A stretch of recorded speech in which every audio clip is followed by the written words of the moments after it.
C'est ma surprise de constater que vous avez si massivement répondu présent à mon appel.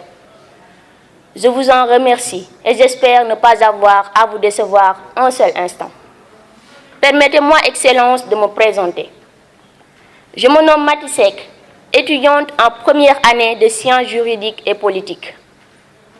Pour commencer, messieurs, dames, j'aimerais savoir quels sentiments ressentez-vous quand aujourd'hui l'on vous présente l'Afrique comme étant le continent de la noirceur et de la barbarie, le continent de la stérilité et de l'improductivité. Quels sentiments ressentez-vous, cher public, quand le président d'un État aussi grand que les États-Unis se permet de qualifier nos nations de pays de merde et la race noire comme étant intrinsèquement destinée à être gouvernée par l'homme blanc? Messieurs, dames, je pense que ces innombrables réflexions ne font que nous ramener à une éternelle question que des générations et des générations se sont posées, qu'aujourd'hui nous nous posons encore, celle de savoir est-ce que l'Afrique est réellement entrée dans l'histoire? Et nous, en tant que jeunes conscients et très alarmés de notre situation, nous disons non, l'Afrique n'est pas entrée dans l'histoire. Loin de là, elle somnole encore. Notre Afrique est ce vieux chien fidèle qui refuse d'être indépendant de son maître, le colonisateur. Messieurs, dames, notre Afrique a mal partout.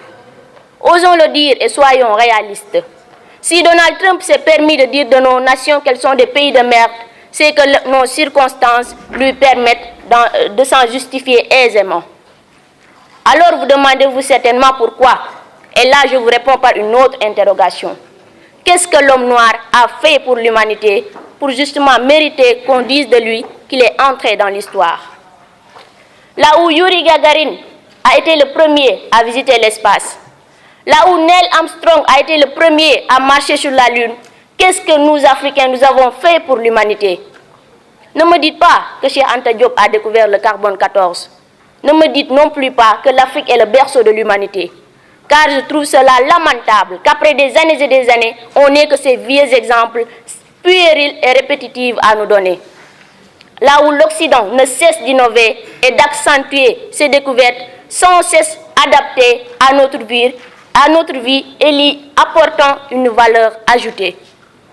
Messieurs, dames, aujourd'hui, si nous suivons la géopolitique mondiale, notamment les instances internationales, l'Afrique a une faible, voire même inexistante représentation.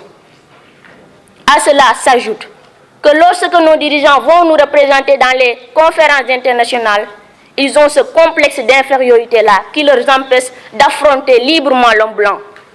Ils ont également ce complexe d'infériorité qui leur empêche de proposer des solutions et d'être des acteurs, non pas des téléspectateurs de l'avancée du monde. Merci beaucoup, Taï Koulé. Vous avez 3 minutes, n'oubliez pas. Suivant.